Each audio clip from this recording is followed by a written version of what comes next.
She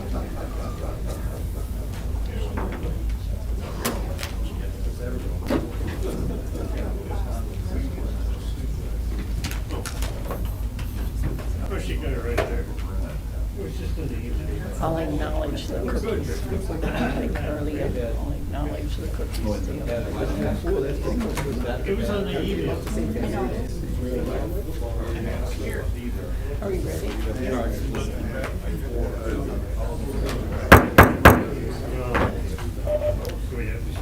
Good morning, County Supervisors, staff, and guests. Would you please do your roll call?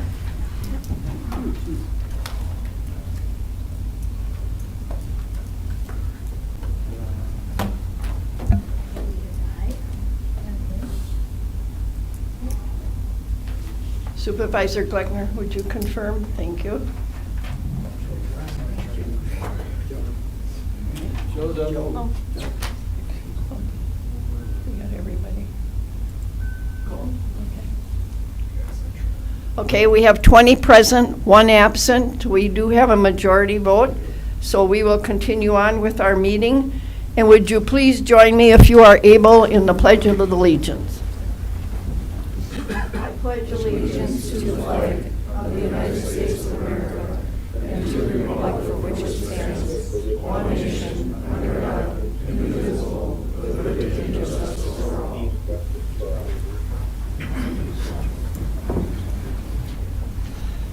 I have a motion to approve the agenda. I have a motion by Supervisor Steer and a second by Supervisor Huffberger. Are there any questions or anything regarding the agenda? If not, please vote your ballot.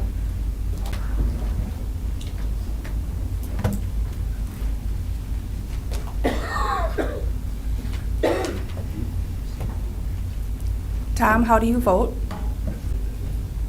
I vote aye. Thank you. All right, we have 20 yes, 0 nay, 1 absent. We have a majority vote, so we'll move on.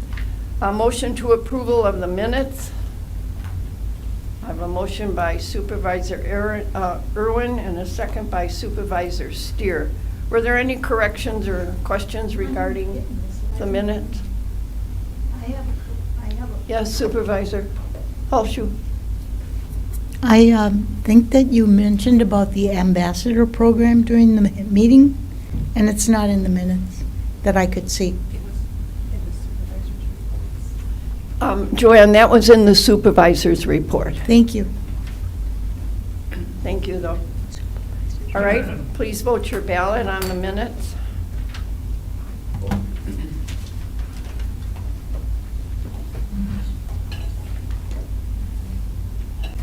Supervisor Stoffel, how do you vote? I vote aye.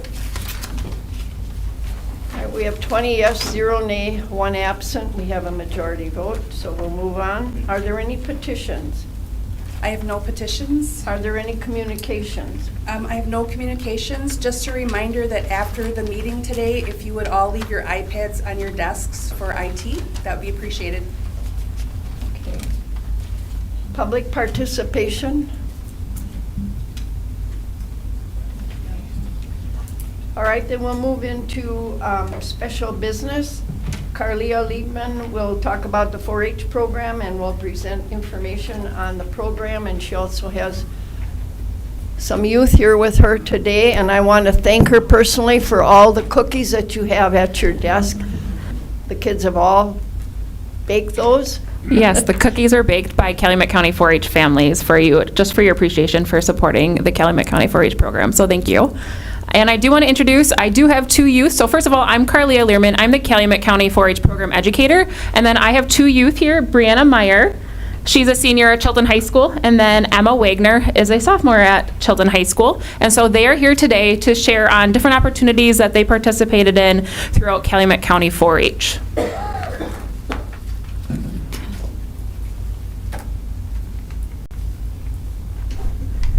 Rorik, how do I get them? I got it.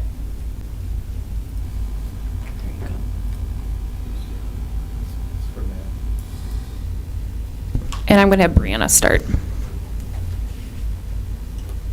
Hello everyone, my name is Brianna Meyer and I am a senior at Chilton High School. I will be sharing a little bit today about my experience on the American Spirit experience this summer and also about the dairy judging and dairy project that I am involved in within 4-H.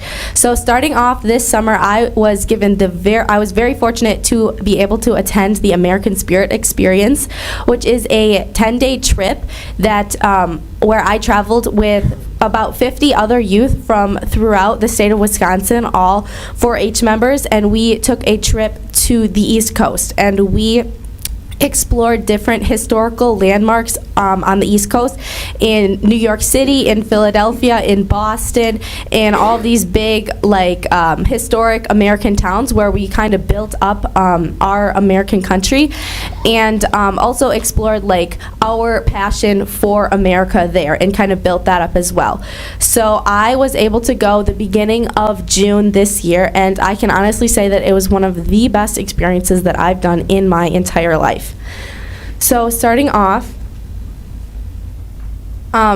we traveled on a bus, a coach bus, overnight the first day, which was, it was hard to sleep on the bus, but it was a very good experience. And each night we slept in a different hotel as we traveled throughout the East Coast. So the first couple of days was just traveling to go out there, and we saw a lot of cool things. We stopped at many historic landmarks. The first one was Valley Forge, and we explored those things and really started diving deep into American history then.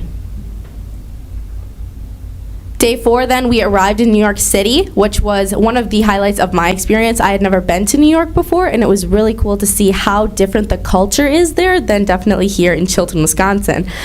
So the first stop we made was 9/11 Memorial, and a couple of other places we went were the Statue of Liberty, Ellis Island, Times Square, Empire State Building, and it was really cool to see how one little person from Chilton, Wisconsin going to New York and seeing all of these big historic and famous landmarks that so many people in America know, love, and get to see every day. Then we traveled to Boston, and in Boston, we explored many other historical landmarks, and we also did some sightseeing. We went to the ocean, which was very cool. I have been to the ocean before, but some of my fellow members on the trip had never been to the ocean, so it was kind of cool to get that experience too. While we did a lot of learning on this trip, there was definitely a lot of fun had.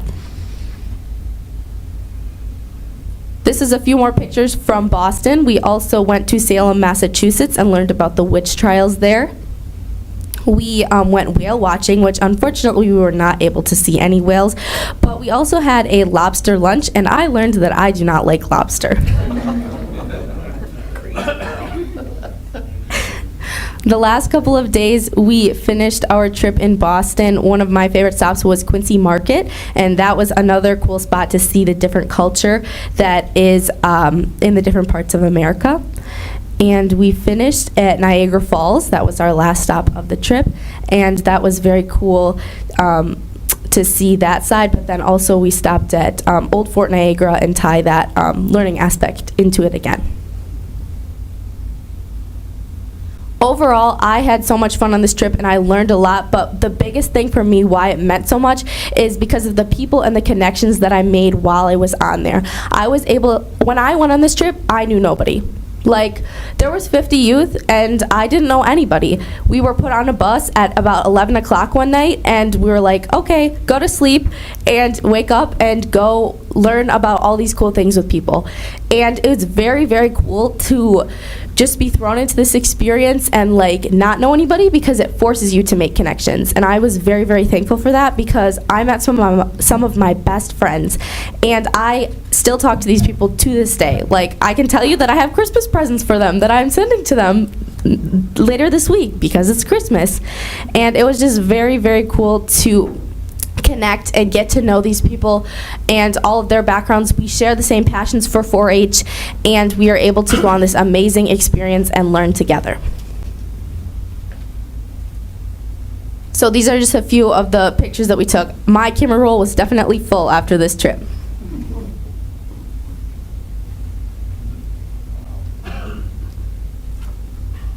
So these were a few of the group pictures that we had and some of my best friends that I made. And the one in the middle was our last big group walking to the bus for the last time to head home.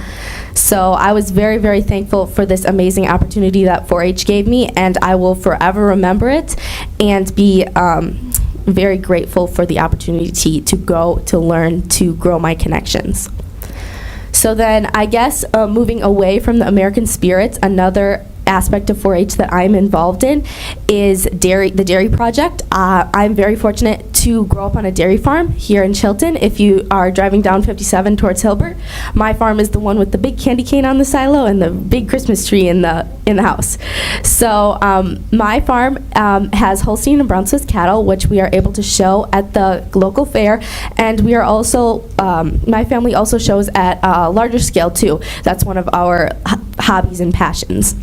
So within 4-H, I'm very involved in the state fair and showing and that stuff, but I'm also involved in the dairy judging project, which is we get with a group and we learn how to judge the cattle, and that is on a competition at the local, state, and national level, which I have gone to the state level for the dairy judging, which is really cool experience to learn and also like make connections with people who are passionate about the same things that I am. So I'm very thankful for that experience too, to learn and to meet people and to grow at that level as well. So I guess with that, does anyone have any questions for me? Otherwise, I'll pass the mic over to Emma. Does anyone have any questions? Ron? Thank you, Madam Chair. Brianna, you got me excited. All right, so I appreciate your coming here and doing that. But my first question was, how did you get selected or have the opportunity to get on this? So this experience is something that you apply for to go on, and I actually applied in the spring or the winter of 2019. I was supposed to go. 2019 or 2020. I was supposed to go for COVID, so after my freshman year, but unfortunately it was canceled because of COVID. So I waited, and then this year was the first year that they brought this trip back. And I was so thankful. I was actually the oldest youth on the trip because I was supposed to go about 2 years ago. But I was very thankful to still be able to go on it even after it was canceled, because honestly it was the best experience of my life. Supervisor Gleckner? I don't have a question for you, Brianna, just a comment that I am really happy to see that 4-H has advanced since my time. I was also in 4-H. We never got any further than the state capitol and Wisconsin Dells. That was our big trip. So I'm very happy for you. Thank you. Yes, 4-H has really given me a lot, and I can tell you that earlier this fall I applied to colleges. I applied to the University of Wisconsin-Madison, and one of the prompts was, what was the biggest thing that has impacted you the most in your life, a moment or something that you've been involved in?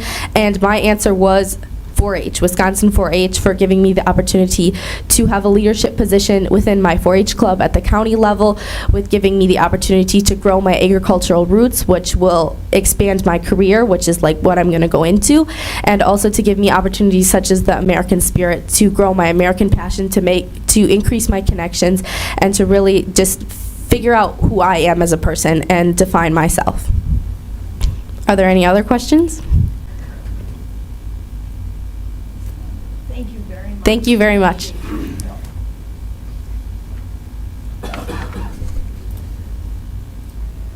Okay, good morning, everyone. My name is Emma Wagner. I am a sophomore at Chilton High School. This is going to be my 11th year in 4-H, and I'm part of the Chilton Tip Top 4-H Club. So I had the amazing opportunity to attend the 2022 National 4-H Congress, Unforgettable Past, Innovative Future.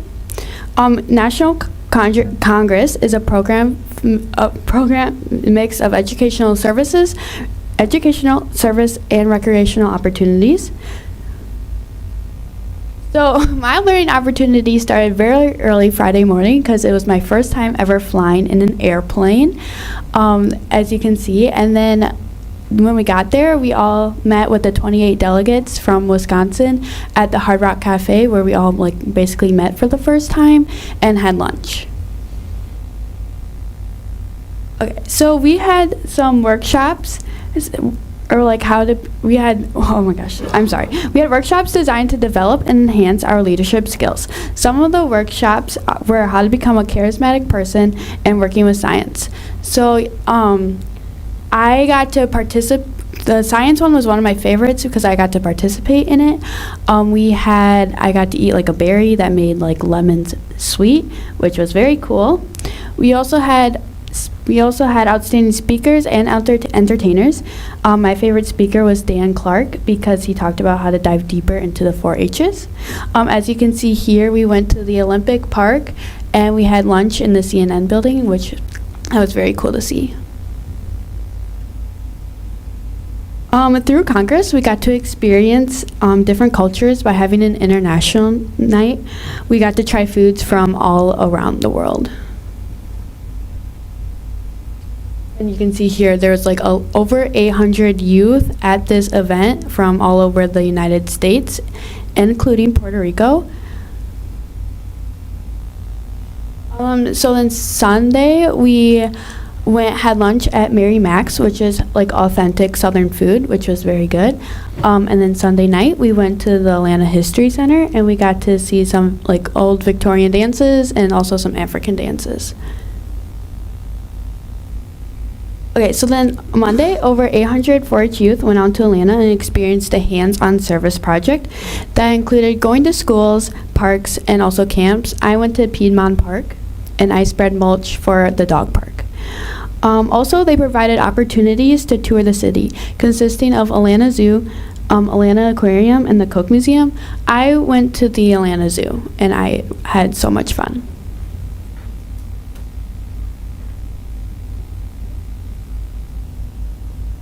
On Monday night, we had a gala, and it was so cool to see all the hard work that they put into it to have this one big fancy night. We got to dress up and have fun.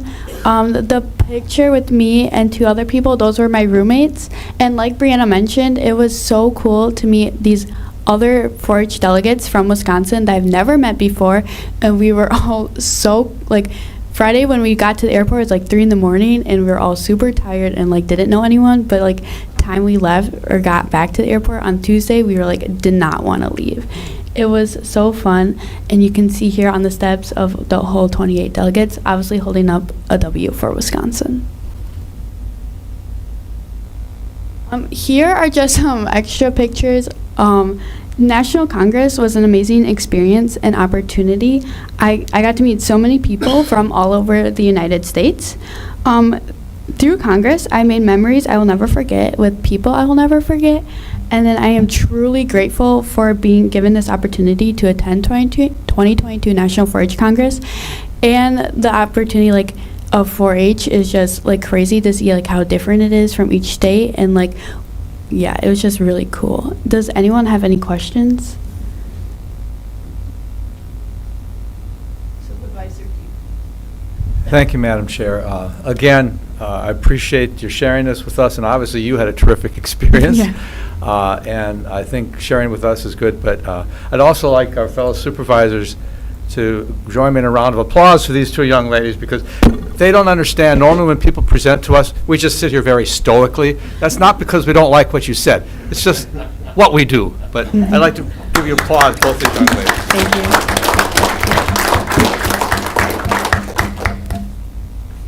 And I'm through the 4-H, I'm also applying to be on the design team for National 4-H Congress, which is 8 members that help plan National Congress. So I'm excited, super excited for that opportunity.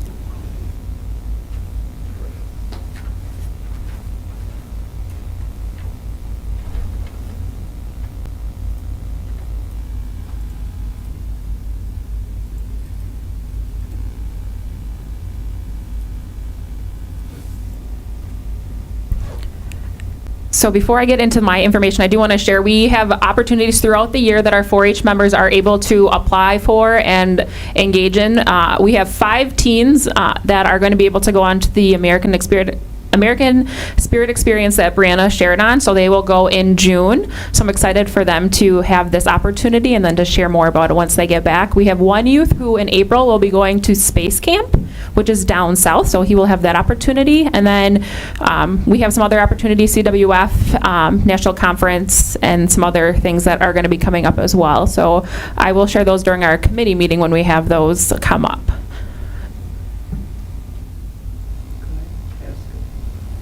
Oh, Mary. Oh, sorry, that's not my job. It just came to my mind, how are they funded to go to these things? Do they have to raise the money themselves? So right now, we are fortunate enough that the Calumet County 4-H Leaders Council has funds in their budget to pay for this. So at this moment, they have the funds to pay for 50% of the youth who go on these opportunities. And then when the state does come up with the costs for these, sometimes the Wisconsin 4-H Foundation also chips in funds to help pay. So for example, a lot of the trips are usually between $1,600 and $1,800 a piece. So the youth are responsible for half of that cost. At this moment, so Joel was actually able to help with the interviews right before Thanksgiving for the youth who are going to be going to Space Camp and American Spirit, and a majority of those youth will be receiving a half off of their experience. One is getting a quarter. Typically, we would limit how many would get the scholarship, but due to how much money they do have in their budget, we are able to give the youth all a share of what they're going to be paying. Great question. So I'm here because it's been a while. Oh. What is the total cost and the half share? A half share would be about $800 per youth. Okay. So I want to just share and give a little update on how we are doing as a Calumet County 4-H. It's been a while since we've been to a full county board meeting. I'm happy to say that last year we had 292 4-H members. It was actually up due to COVID. Like most youth serving organizations, our membership did go down. During COVID, we were at 258. So this last year, we had 292. We had 171 adult volunteers, and we had 13 community clubs. Right now, one of our community clubs is dissolving. That's in the Darboy area, but those youth that have been involved in that community club are actually going to other clubs in the area, and they will not be going away from 4-H. They're still becoming involved. We had 3 4-H groups, which is our rifle project. So we do have shooting sports as one of our 4-H projects. We have the horse project, and then our Leaders Council. And like I mentioned, Leaders Council is kind of like our fiscal agent for a lot of our programming, as they do fund a lot of the educational experiences that the youth participate in. 98% of junior fair exhibits at the Calumet County Fair were Calumet County 4-H members. So for those of you who are not familiar with what 4-H is, how many of you don't know what 4-H is? Can I raise a hand? Anyone? Well, that makes me happy to know that you know what 4-H is. Typically, I say it's those kids that show at the fair. However, it's so much more than that. As you saw, these ladies were able to get in front of you and speak on their experiences. There are some travel opportunities, and we're big into our project learning and mastering their skills that they're learning throughout those opportunities. And they did talk about some of their community service opportunities. Last year, we had 6,609 service hours that were completed by all of our youth members and our volunteers in the program as well. So we're pretty proud of that. Community service and civic engagement is some of the things that we do a lot of throughout our 4-H program, and so I'm pretty proud of what they are able to give back to the local community. So we had some new programs last year. One of the biggest programs that we had was our food workshop. So typically in the past, youth who show market animals have to participate in educational experiences, and then they get to sell their animal at the fair. Well, if you aren't familiar, we have a food auction at the county fair every year, and the youth haven't had to participate in educational experiences, and they could sell their cakes or their pies or their cupcakes. And so we decided it was important to give them those educational experiences as a requirement as well. Alice actually got to attend the foods auction this last county fair and got to see that in action. So we had 45 youth that participated in these in-person workshops, and we had 3 virtual opportunities as well. I will share a picture in a little bit. Todd recently did lead one of our sessions that we had, so you'll see some of those pictures too. Festival of Fun is our hands-on project learning day. We brought it back last year for the first time since 2016, and we had 48 youth that participated in that. And then if you were not aware, I had applied for a grant through the Herb Cole Philanthropies Foundation, and we got a grant to take 40 youth to Washington, D.C. this last summer. And so we got to take 40 youth and 8 adults, and we traveled. It was a completely free trip for the youth. We did ask them to pay $25 just to have some skin in the game, but it was a great opportunity. Emma was actually one of the youth that got to go along, and then we had 8 volunteers that went as well. And it was a great learning opportunity for them to kind of see the government in action. And we went the week right before the 4th of July. Some other programs that we have, Lego Robotics, we just started that program last year, and we had 17 youth participate in art retreats. The state did not have our state arts camp this last year, and so we felt it was important to provide that opportunity for our members, as art is one of our largest 4-H projects, not only in our county but statewide, and so we thought it was very important to provide that for our youth. I'm not going to go through all the numbers on the screen, but I did want to share just some of our other current participation. We do a lot, so besides showing at the county fair, we do a lot throughout the year. Like I mentioned, our Festival of Fun, we have our food workshops, we do summer camp and day camps, we have our archery program, we had our trailer, you can see on the screen, that was donated. GFL gave a grant for the 2nd year in a row to purchase a trailer, and so that's a picture of that on there. And then we also have Cloverbud Club and some other programs going on as well.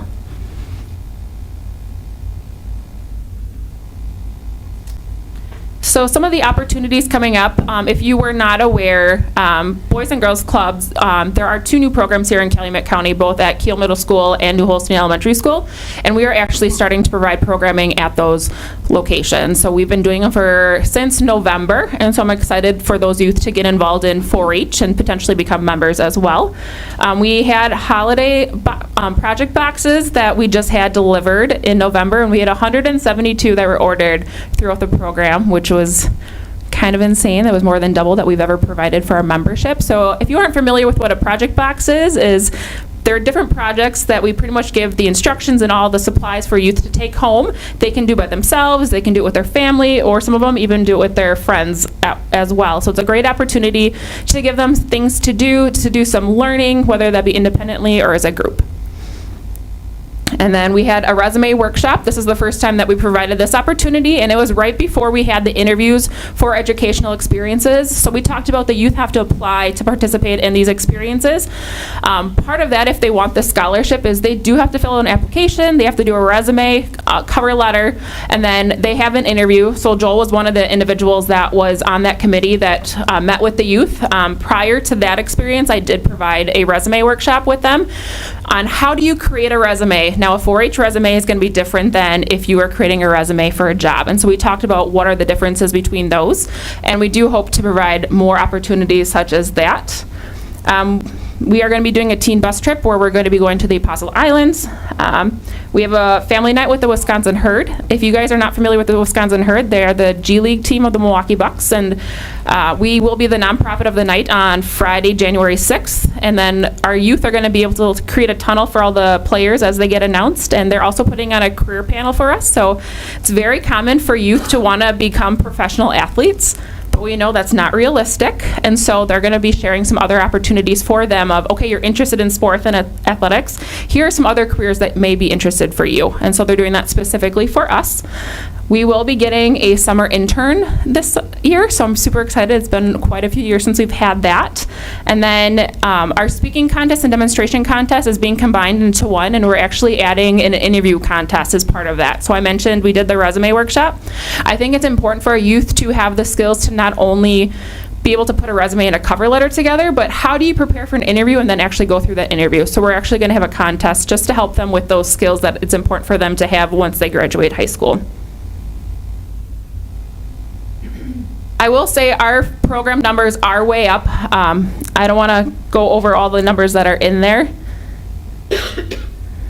Our membership right now exceeded already last year's membership number. So we are at 299 members in our 4-H program. We're one away from 300, and we haven't had 300 members in 4-H since 2018. So I'm pretty excited that our numbers are continuing to grow. We have 55 youth that are first-year members and 109 that are first generation. So for us to know a first-generation 4-H member, what that means to us is that we may need to do a better job of working with those families on what is 4-H and what can they get out of their experience. I know I'm a 3rd or 4th generation 4-H'er, so I've known 4-H since I was little, and so my family all knows about it. But if a youth joins the program and the parents don't really know what is 4-H or how to get involved, it's really important for us to not only work with those youth, but also with their parents as well, so that they're getting the most out of their experience.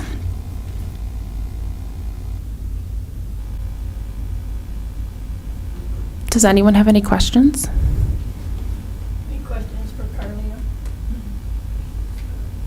I guess not, Carlea. Thank you very much.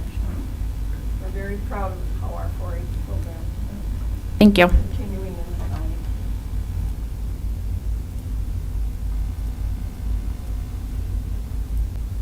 And thank you, girls. Get back to school.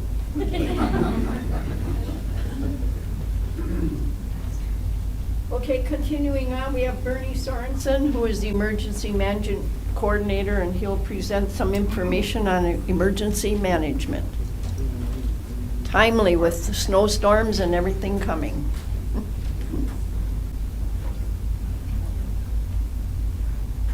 Kind of disappointed. I came, I thought we were all getting cookies. And then I was told way ahead of time that I couldn't do a PowerPoint. And Todd told me I couldn't do one, and John O'Rourke from IT told me I couldn't do one. I guess they know me pretty well. That's okay. I'll be quick. There's some cards. I think there's probably enough for everybody in here, and it's not just my business card. That's why I want to pass it out, because there's more. I got around the PowerPoint thing and put some stuff on the back of my card last week. And I have to stay behind this podium, right, because of the, like, You I'm can a walk target. around, whatever suits your fancy. We gotta get lapel mics. So, yeah, just pass those cards around. I'm gonna use that. I found out a cheap way to be able to have a visual aid while I'm doing outreach stuff. My name, again, is Bernie Sorenson. I'm your county emergency manager. And there's just 3 things I requested to get on this. Oh, by the way, the sheriff told me I had to be short too. I was sitting back there and I'm laughing because I'm like, oh man, everybody knows me. So there are 3 things I wanted to do here. And one is just to show my face, make sure you know who I am. And I believe I've been here recently with the new group, right, with the hazard mitigation plan that we talked about and we updated recently and approved. And I'll see you again pretty soon because I have to, our Chapter 14 Emergency Services Ordinance is out of date, in my opinion, and I think we need to update that. So that'll go through committee and to county board. And then I'm also working on a large planning project to convert our existing county emergency operations plan to another format that matches the state, it's more consistent, and with the feds. So hopefully before this time next year, that'll be in front of you as well. That's a large project that's taken some time. But there are 3 things I wanted to do. One, show show my face again and explain a little bit about what I do in the emergency management program in Calumet. Also to make sure you know what your responsibilities are if we were to have a significant emergency or disaster event. And 3, just to kind of tell you my goals. And I've already done 3. Those are the 2 big initiatives I'm going to see you in again this next year. So that's already number 1. And I've already done number 1 and told you who I am. The one thing I have a problem all the time when people ask me, what do you do? Because that's not an easy one. I used to be a science teacher and coach. I don't have to explain that. I used to be a cop, a deputy sheriff. What do you do when you're a cop? I mean, everybody knows that. I was the risk manager. That was a little tougher when I did that to her university. I had to explain that, but most people know what a risk manager does. Being an emergency manager, however, is a tough one because you're one of those people that do a lot of stuff, but don't ever feel like you get anything done. It's not like mowing the grass or shoveling snow. But basically what I do, and I'm I say a one-person show, but really we have 350 employees here that all should know what emergency management is, and they should all be doing similar things in their programs. But simply put, I do I do what's on the back of this card, and that colored portion in the back of that card. Those four phases, those four colors, are what everyone should do in their departmental areas, even as a county board member with the public. I spend most of my time in the preparedness section. I can't make it any bigger or make it larger, but about 95% of my time is spent in the green. Okay, if you're a deputy sheriff, you probably spend 75% of your time in the red in response, right? You should also be preparing and doing certain mitigative actions to lessen, the chances of things going wrong in the future. But this is the emergency management cycle, and that's kind of what I do. But I spend most of my time in the green. It's not equal. And what this also tells you is that, well, simply put, my job is to ensure everybody else does their job, to find problems, fix those problems, fill those gaps that they have that they may not even know about, with issues with responding to, recovering from, mitigating disasters and recovering from them. So resiliency is a huge term for me, and that's what we have to become. We have to become more resilient to these events that happen on an infrequent basis. So it's kind of easy to kind of let your guard down. This week, Alice, our chair, mentioned about the snow event that's coming this week, and we're going to have a white Christmas. Hey, that's great. We just hope it's not too much, and we don't have too much wind, and we don't have too much of the extended cold. And what we really don't want is, any kind of significant power outage that could really affect our community and those that are most vulnerable to it. When I came down, and many of you probably remember 2019, January, whether you're here or not, we had 40, 50 below zero temperatures. We lost power in the county. We worry about some of those special facilities, our assisted livings, our nursing homes. They're supposed to have backup generators. We have backup generators, but unfortunately, ours failed that morning, one of those mornings on a Thursday morning. Adams back in the back, they did a number of that term mitigative actions to make our generators more resilient to withstand those significant cold temperatures in the future. We can't lose 911. We can't lose power in this courthouse. So since that time, I know Adam and his crew have done a lot of things, and especially with the 2 additional ones we bought for the sheriff's office, have made those more resilient, more able to withstand. I don't say we prevent them, but we definitely mitigate those things from happening again. When I came down here this morning, when I was walking down, I passed Brett, and he kind of knows, a lot of people know to talk to me about weather and what's going on, and he asked me what's going on, and he told me just off the hand, hey, we've already ran the sheriff's office one this morning. I think you did. Was it this morning? That's great. I mean, right? That's emergency management. That's what we're doing ahead of time without being told to do it. We know what's happened in the past. We don't want that to happen again.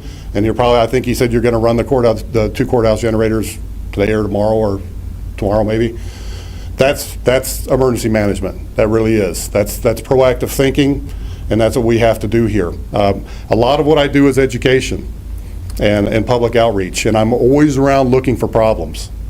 That's my risk management in me, and I'm always trying to stir that stuff up, and that's what I do. So I've tried to put that on the back of a card. It helps me kind of remember it too, and remember what I have to do on a regular basis, and that even though I'm not really, I looked it up. I'm actually, as emergency manager, designated, you're kind of a responder, you're a first responder. I'm not really. I mean, not like I used to be, but I have a definite role in this, as well as everybody here. Brian and Highway, IT in the back, they're all huge with what we do. I'll move on from that into the last part here. By the way, I forgot to mention, there are two specific, I should have mentioned this at the very beginning. I mentioned Chapter 14, which is our ordinance on emergency services. That guides me and as well as guides you as county board members. We're going to update that. We're going to do some things with that next year. But also Chapter 323. That's another one. That's that's kind of my Bible of emergency management for Wisconsin. And that's worth a little bit of a read for you. It says some pretty important things. One is that every county has to have, so all 72 counties have to have emergency manager. They have to, as well as the tribes. It says that not only the counties, but the towns, villages, and cities should have a designated emergency manager and plan. So a lot of you represent those. You should know your constituents and probably those local units of government with their emergency managers. That's an important statute, 323. And it talks about the other types of things that you would have to do in an emergency, which is, hypothetically speaking, we say we have another one of those January 2019s. It gets cold for whatever reason, we lose power for a week. At some point, we would probably want to consider declaring an emergency for the county. If it hasn't been done so by the state, we'd probably do our own anyway. We'd have to get everyone in here at some point. It doesn't have to be immediate. According to Chapter 14, Todd can declare that emergency. The sheriff can. Or if in Todd's absence, I can do it. So we have an ordinance that does that, and we can do that verbally. We want to kind of document it through email, what have you. But then as soon as possible, according to 14 and 323, you guys should convene, and gals should convene. We should do a resolution and declare that state of emergency. So Kimberly would be involved in that. I would be. So we would have to get you in here, okay, and get that done as soon as possible. Again, it doesn't have to be that day or the next day, but as soon as conveniently possible. That leads me into the second part of this card on the other side.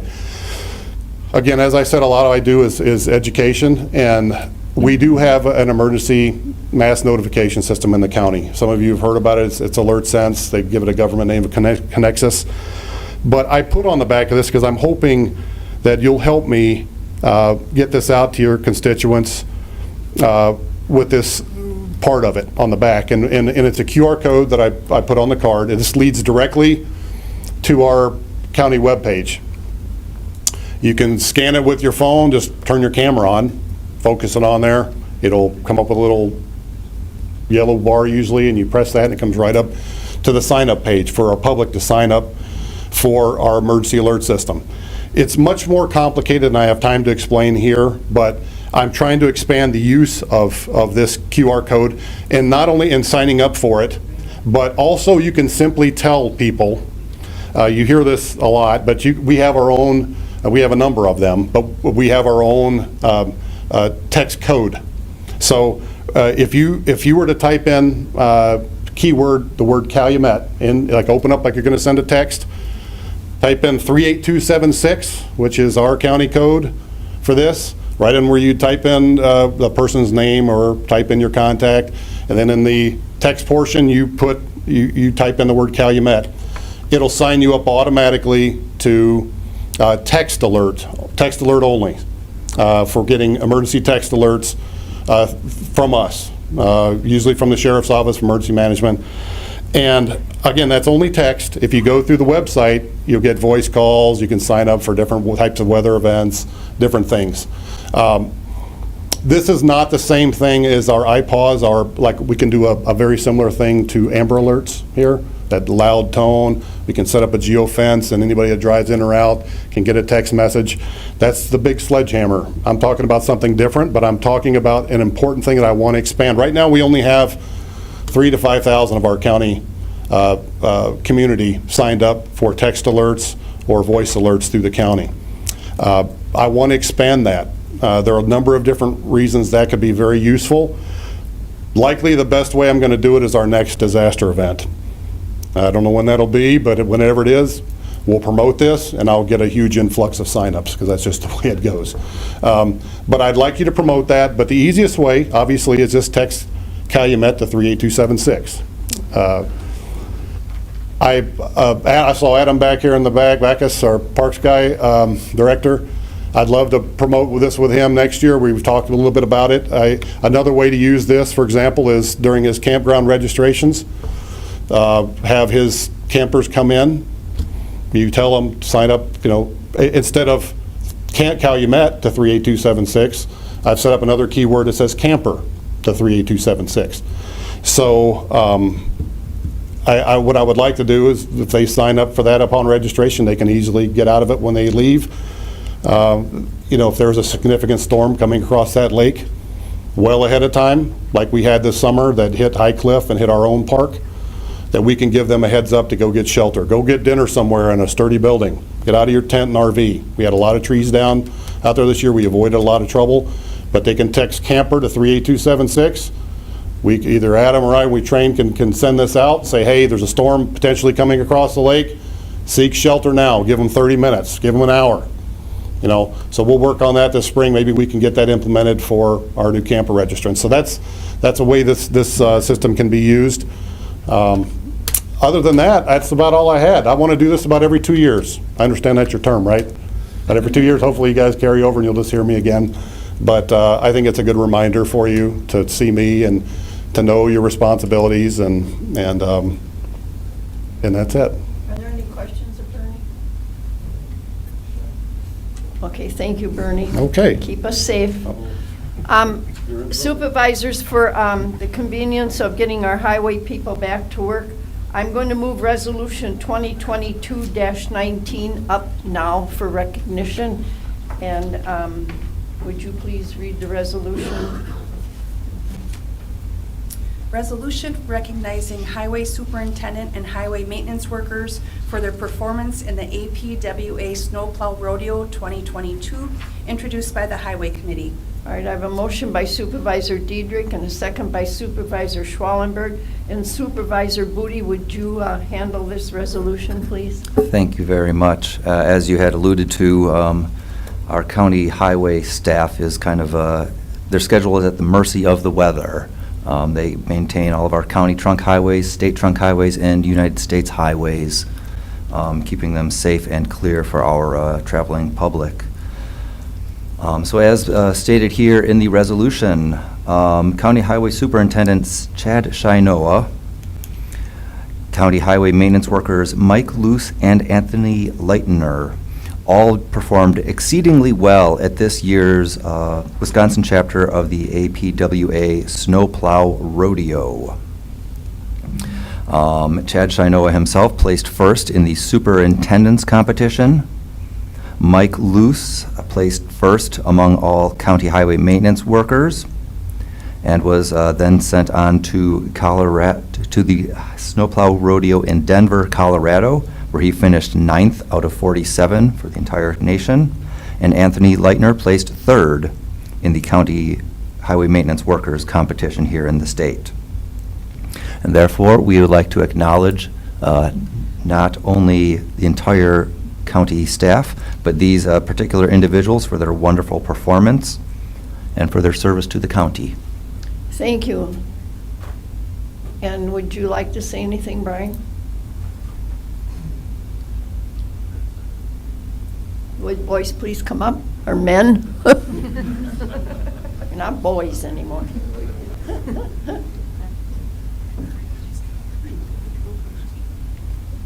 Good morning, everyone. It is my pleasure to recognize these three individuals for their performance at the APWA conference. I mean, Chad won the Director's Cup, as Matthew alluded to, and also many of you know Mike as Pickle, and Mike has won. He won the state competition last year. He won it again this year, and he went to Denver, Colorado, and did it again. So I don't know if you're in the realm of doing it again, Mike, for next year. Probably Tony's going to have a big shoes to fill next year to kind of win that competition. So just a real tribute to these guys, and also the other fellows, Kurt Propson and Keith Verbaten and Eric Sawinski and Brian Berg as well. to have those individuals do well at the state competition and to put Calumet County on the map as good snowplow operators. And if you ever plowed snow before, it's not an easy job, but these guys will tell you that, and it's challenging, and many people think it's easy. It's not. So congratulatory to all three of these and the rest of our staff. Thank you.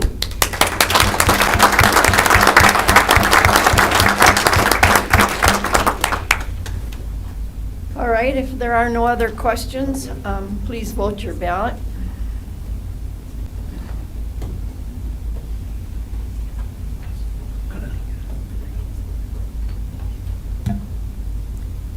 Supervisor Stoffel, how do you vote? I vote aye. Thank you. All right, we have 20 yes, 0 nay, 1 absent. We have the majority vote, and we can be pretty proud of our highway crew there. All right, I'll go back now to the agenda, approval of the final design of interior for the courthouse remodeling project. And where's Matt? Matt?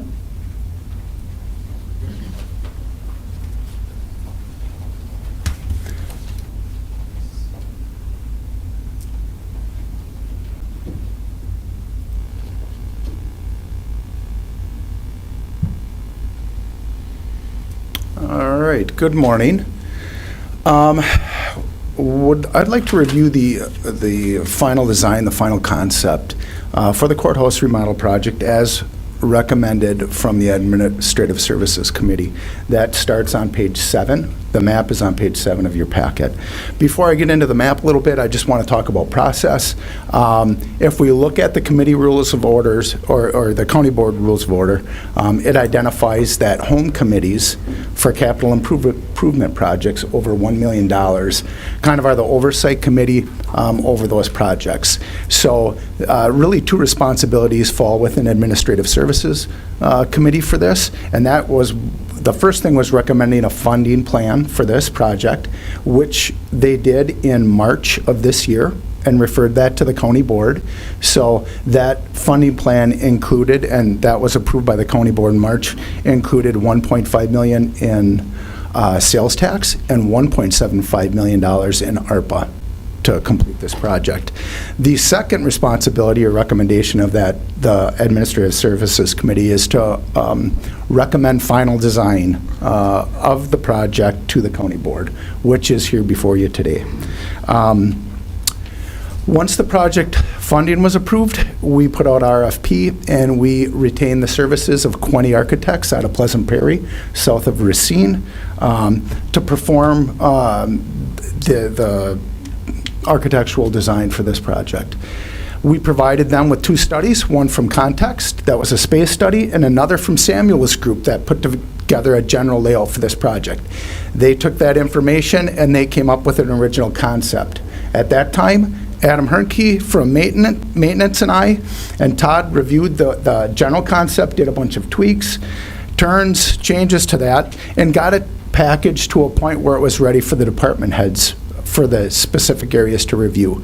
So once that was ready, we scheduled individual meetings with the architect in each department, Adam and I, and went through area by area with them to make sure their individual operational concerns were addressed within this plan. So that really puts us into the map here, and to give you some context, when we look at the most colorful portion, which is the upper right-hand portion, we have a blue, we have a gold area, and we have a kind of a pink area. The blue area is land and water and planning and zoning, a mixed office. The gold area is IT, and below that, that pink area is the medical examiner. That area encompasses the area vacated by the law enforcement, the sheriff's office and the old jail. So that is the old jail area. When we look, the bottom of the page is east. If you go to the top of the page, that is west. That's where the new law enforcement and sheriff's office is. North is to the right, and then over towards the green area is south. That would be the south entrance in the rotunda. So we have, conceptually, The upper right-hand portion is the old jail area. That will accommodate land and water, planning and zoning, IT, and the medical examiner. Moving to the left, you'll notice in the interior, there's area that's a purple color. That's in the judge's area, just next to the judge's chambers. That includes office space, one hard office for each judge. So Judge Freilich and Judge Reed, for their staff, would get one hard wall office in that area. And moving to the left, you'll notice the green boxes and the light green boxes. That area, that entire area, the dark green and the light green right now, is occupied by the county clerk. Beth has that entire area. Beth will be moving over into the dark green space to the south, and then Greg from Veterans on second floor will be coming down to the light green areas. So that is included in that space. So after that move, and with the moves into the old law enforcement and sheriff's area, all departments on second floor that are not Health and Human Services or Public Health will be relocating off that floor into the first floor, which really provides more space and opportunity for Health and Human Services to expand, because they have, between Health and Human Services and Public Health, there are cramped conditions at this point. Finally, on this drawing, if we move to the lower, and if you can see the cursor, the lower left-hand portion is a reconfiguration of the county treasurer's space. So that's Mike's space. That would involve a couple hard wall offices. We also, you'll see there's a conference room that will be added. That's an open space now. That conference room will be available for not only the treasurer, but for veterans and the county clerks. There's not a lot of conference space in that area, so that provides an opportunity there. If we scroll down in your packet,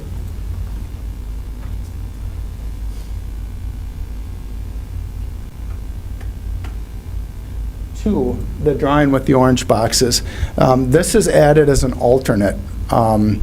This is the second floor. So this is the main elevator and stairwell. The main west entrance is here. This allows the nearest and closest way for public health and health and human service clientele to get to the second floor to get services. What we would do is an alternate, so if everything comes out and bids correctly on this job, we would add that, we would have this as an alternate to create a reception area that really could hub out the traffic for that entire second floor once they revamp. This was actually in a second phase of the project. We're hoping if the buds are preferential of the county, that we could add this and pull this into phase one of the project. So when you look at, I guess with that, I'll turn it over to any questions you have on the conceptual layout as provided here. Are there any questions of Matt? Please push your request to speak button.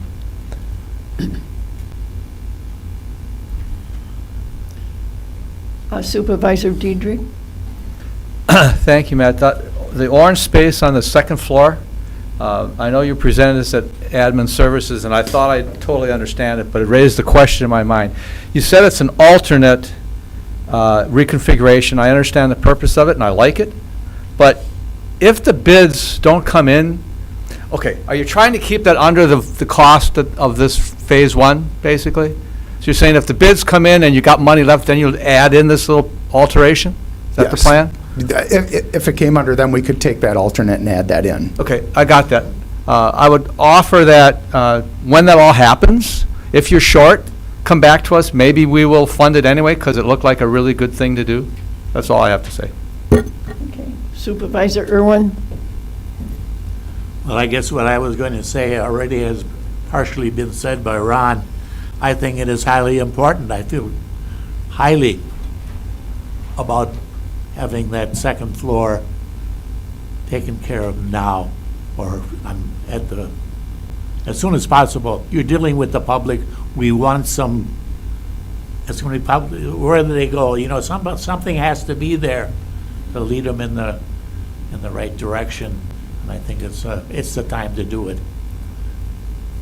Okay, So thank I you. strongly recommend it be done now Thank you. in phase one. Okay, there are no other questions. I have a motion by Supervisor Booty and a second by Mary Schwallenberg to adopt this resolution. Seeing there are no other questions and it's been discussed, please vote your ballot.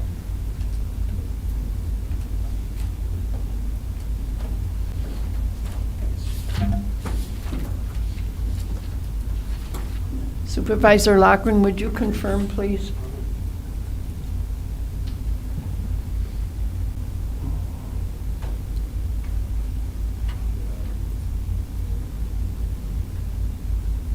Thank you. Supervisor Stoffel, how do you vote? I vote aye. Thank you. Okay, we have 20 yes, 0 nay, 1 absent. We have received the majority vote. So we have the approval of the final floor design for the courthouse remodel project. Moving on to resolutions. Resolution 2022-17. Resolution authorizing the Administrative Services Committee to settle accounts not exceeding $10,000, introduced by the Administrative Services Committee. I have a motion by Supervisor Booty and a second by Supervisor Steer. And Supervisor Diedrich, would you speak to this resolution? Yeah, thank you, Madam Chair. Because Tom is in Texas enjoying some fine weather, and it might be hard to hear on the phone, and Merlin can't be here, I've stepped in to just present this to you. And it's fairly straightforward. We do this every year, for those of you who are new to the committee or to the board. The Administrative Services Committee is granted under this resolution authority to settle accounts up to $10,000. It just provides for facilitation and efficiency of operations. We don't often, on this Administrative Services Committee, use it, but it's there for us to not everything has to come to the full county board. So I just ask you to support this. Thank you. Are there any questions regarding this resolution? Seeing none, please vote your ballot.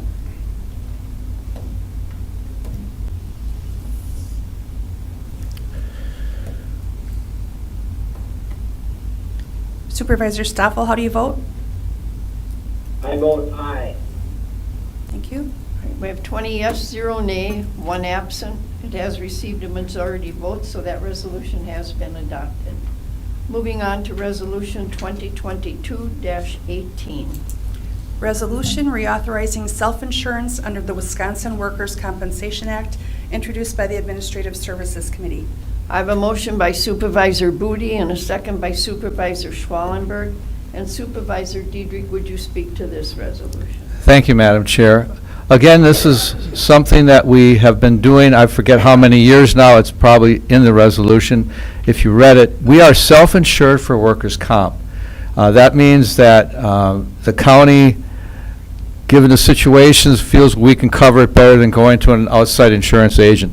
If we have any particular question on this, I'm sure Dave would be happy to expound on it. But again, I hope you support this.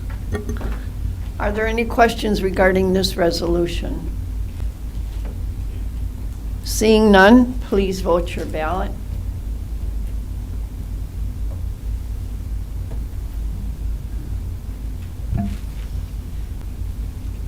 Supervisor Stoffel, how do you vote? I vote aye. Thank you. All right, we have 20 yes, 0 nay, 1 absent. It has received a majority vote, so that resolution has been adopted. Moving on now to ordinances. Ordinance 2022-07. Ordinance to amend Chapter 82 zoning code on certain property in the town of Woodville, property of Leo and Julia Stumpf, introduced by the Planning, Zoning, and Farmland Preservation Committee. I have a motion by Supervisor Johnston and a second by Supervisor Steer. And Supervisor Huffberger, would you speak to this ordinance, please? Yes, thank you, Madam Chair. Leo and Julia Stumpf are requesting to rezone approximately 3 acres from exclusive agricultural district to general agricultural district. They want to repurpose some old ag buildings for storage. It has no impact on the surrounding ag land. The town of Woodville was in support of the proposed amendment and has no objection. After a public hearing, the committee voted unanimously to approve petition as requested. Chris is available if we have any specific questions on this. Are there any questions from the supervisors regarding this ordinance? Seeing none, please vote your ballot.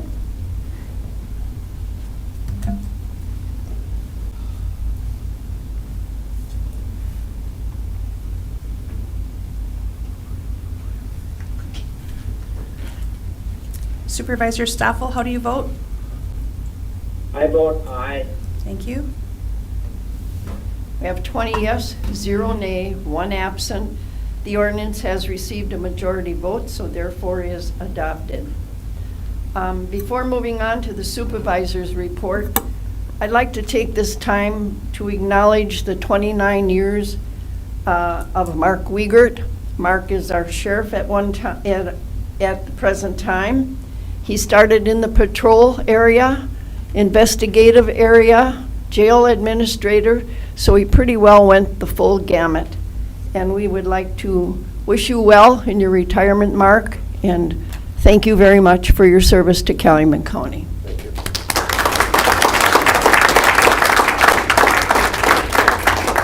I'd also at this time like to recognize Connie Down. Connie has been with us 38 years. She is our present clerk of circuit court, and I believe she did start in the Human Services Department. And she will be retiring, and we wish her good luck and best wishes, and thank you also for your dedicated service to Calumet County, Connie.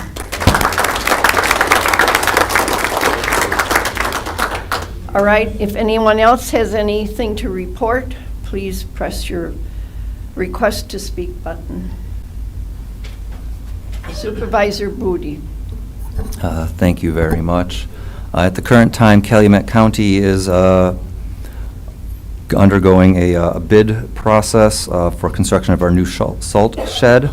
We have already awarded the contract for the materials, and we are going to soon be bidding out the labor on that. Just so everyone knows, as a part of this, the county is receiving up to $200,000 from the Wisconsin DOT for a new high-capacity brine maker and tanks. And then, as of October 18th, there have been a total of 469 crashes within Calumet County. We've had almost 1% of those crashes result in fatalities, and almost 33% of those crashes result in injury. Please remember to take it slow, pay attention when you are driving, and please remind your family and loved ones and friends, and even people you don't like, to drive slow and pay attention while they are driving. Thank you. Thank you, Supervisor Booty. Supervisor Schwallenberg. I don't know how to follow that one up. Health and Human Services, we will no longer be doing any contact tracing for COVID. The contact tracers have basically lost their jobs, I guess. So we continue to have cases, approximately 10 to 20 a week, but we're concerned mostly about the nursing homes and the assisted living. With all the self-testing out there, there probably is more, because people tend not to call the county and say, guess what, I just tested myself and I'm positive, or whatever. If you all remember Annie von Neupert from REACH, she had been working with the city of Kaukauna, and they passed an ordinance to regulate their hemp derivatives. They asked her to help with it, and they did pass it. She's going to look at doing that with the municipalities in this county. If you don't know what a hemp derivative is, if you see an ad for Delta 8, it's legal, but it has been causing some real issues with the people who consume it, especially our younger people. Related to that, I was at a Hilbert School Board meeting last night where Officer Lemieux gave a presentation on a safety drill that they had done. She said the sheriff and a couple other officers had been there. about active shooters. And her comment was, I think the kids are pretty well aware, unfortunately, of things like that happen, and it went real well.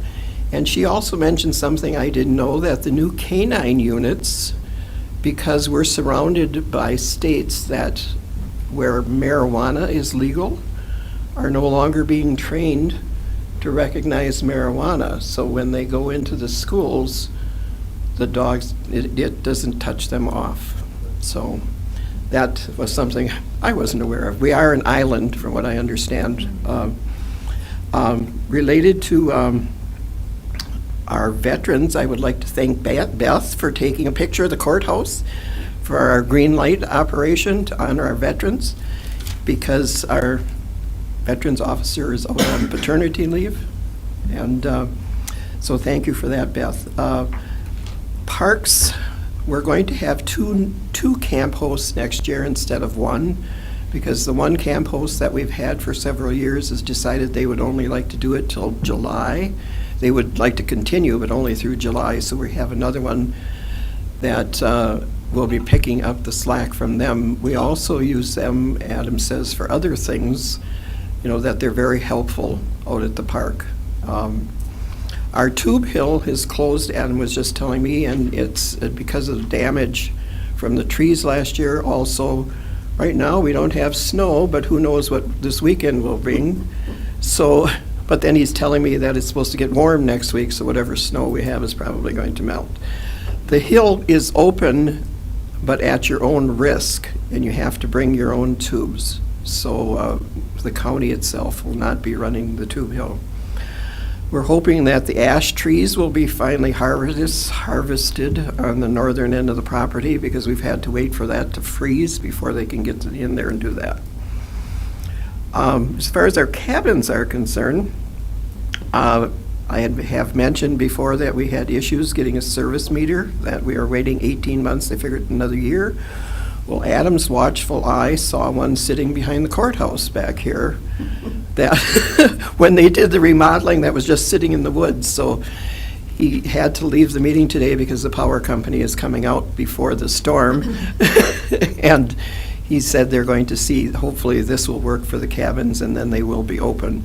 The shelves of the cabins are done, the outside work, the inside work will be done during the winter by our staff. Our staff also did the original building.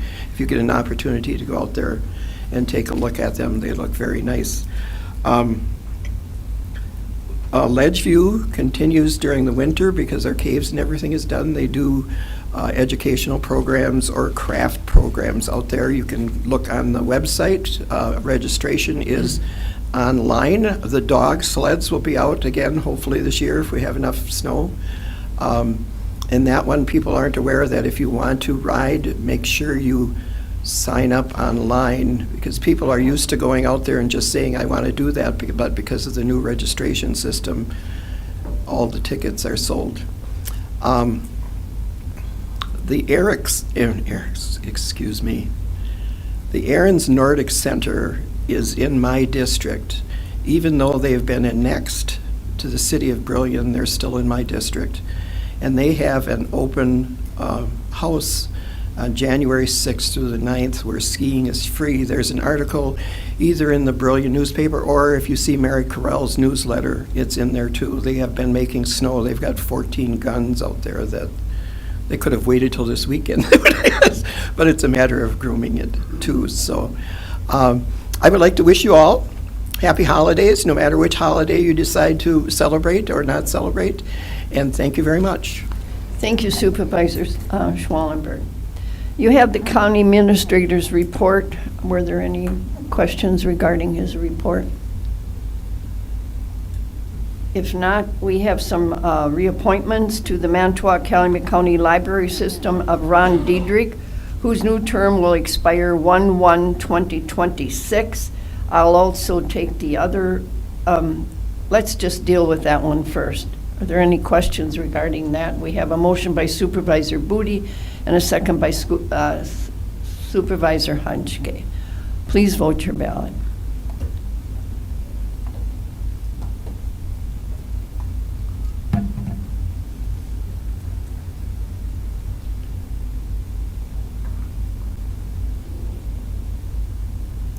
Supervisor Stoffel, how do you vote?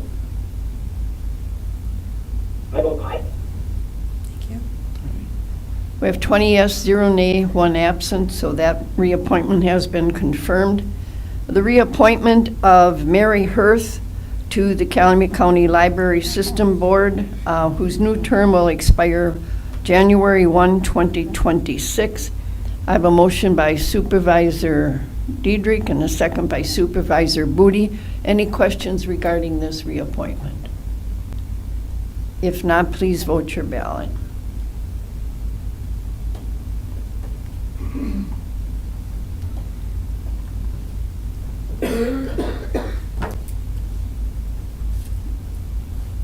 Supervisor Stoffel, how do you vote? I vote aye. Thank you. So we have 20 yes, 0 nay, 1 absent, so that reappointment has been confirmed. Also, the appointment to the Veteran Service Commission of Pete Steer to fill the vacancy of Dave Lachey, and this term will expire April 17th, 2023. I have a motion by Supervisor Diedrich, a second by Supervisor Miller. Any questions regarding this appointment? If not, please vote your ballot.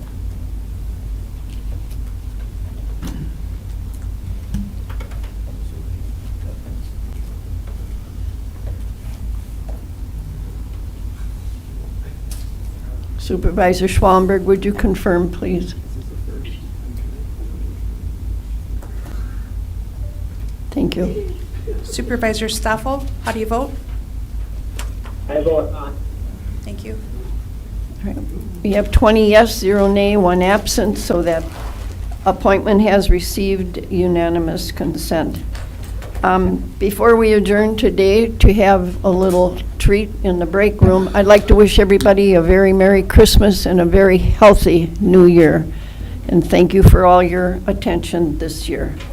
Our next meeting will be January 17th at 9:00 a.m. And I am adjourning this meeting.